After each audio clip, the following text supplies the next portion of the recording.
Excuse me. Excuse me. Do you know why we pulled you over today? Exactly. It's because you're not subscribed.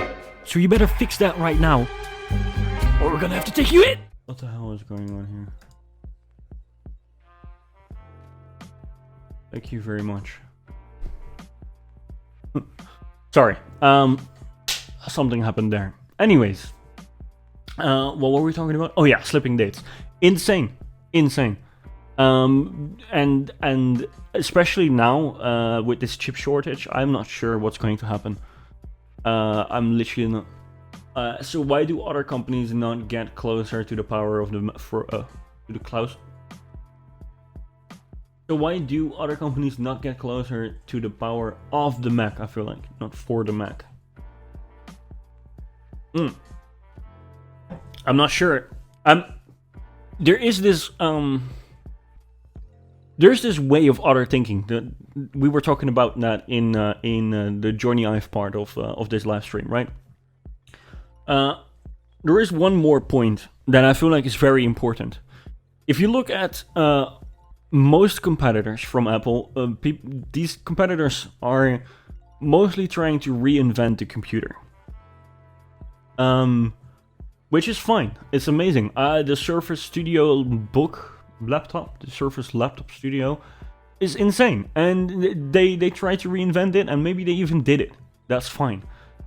But I feel like what Apple is trying to do is reinvent the use case, which is a different strategy. So it's not reinventing the computer per se.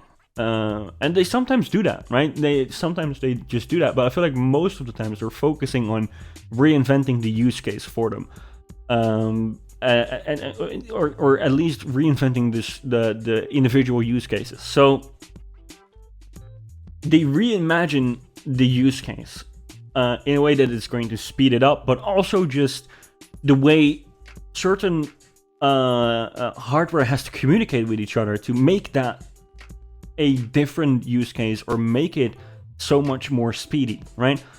So instead of just upgrading the chip, they also did add some encoding modulars there. They used unified RAM, because it's very important for these chips, like for example the GPU and the CPU, to have short communication lines, right? Stuff that they can just communicate with each other over a short period of time. And it's very important that all these things get reimagined, so that the use case get reimagined, not per se the computer. Reinventing a computer is fine, it's awesome. Apple does it as well. But I feel like just focusing on what does this new computer have to do to get to this new use case. And that is something that I miss with loads of other computer companies, like Microsoft, right? They do bring out awesome stuff. Surface is an awesome lineup. Dell is doing awesome stuff with the Dell XPS Alienware. It's amazing. I really enjoy playing with it. I wouldn't necessarily buy it for myself, but obviously at the office we have loads of tech. Also Intel tech, also AMD tech, x86 tech, stuff that we like to try and see and test and maybe even develop for. But it's not stuff that we usually use personally, because, well, personally I would just like to have a MacBook, since it's more focused on the things that I want to do with it. And that's cool. Everyone has their own products that they like, but I like Apple's philosophy on looking for optimizing, reimagining, reinventing the use case, instead of just throwing in new things for the computer itself, which is fine. But does it really help you? That's the question. I don't feel like it does. Like, this new laptop studio is really cool and it looks really cool, but does it really help you? Recently I was watching MKBHD's review of the Surface Studio. Was it the hands-on first impression? Something. A video about the new Duo. The Surface Duo. And he said, like, they literally upgraded and updated every single aspect, or almost every single aspect that MKBHD was thinking about. Updating. The phone is or they don't call it the phone, they call it a device. The phone is literally updated in almost every single way. But he also said it had zero effect. Because, and I feel like it is because Microsoft isn't thinking about, oh, what can we do to make people use this device in a more efficient way. They're just trying to reinvent the device itself, which is awesome, and it looks unique, and it does unique things. But just like the Galaxy Fold, the reason why I don't really feel that interested in the Galaxy Fold, other than content, obviously, content for the channel, is it doesn't add anything to my life. It adds a bigger screen, which is awesome, but I have an iPad mini for that. And it just works better for my use case, at least. And it runs faster. I can literally go to a client, film a little, record a little a video with that client about the vacancy, about the company, and edit it in iMovie. And it's there in like a second. It's literally in like a second it's there.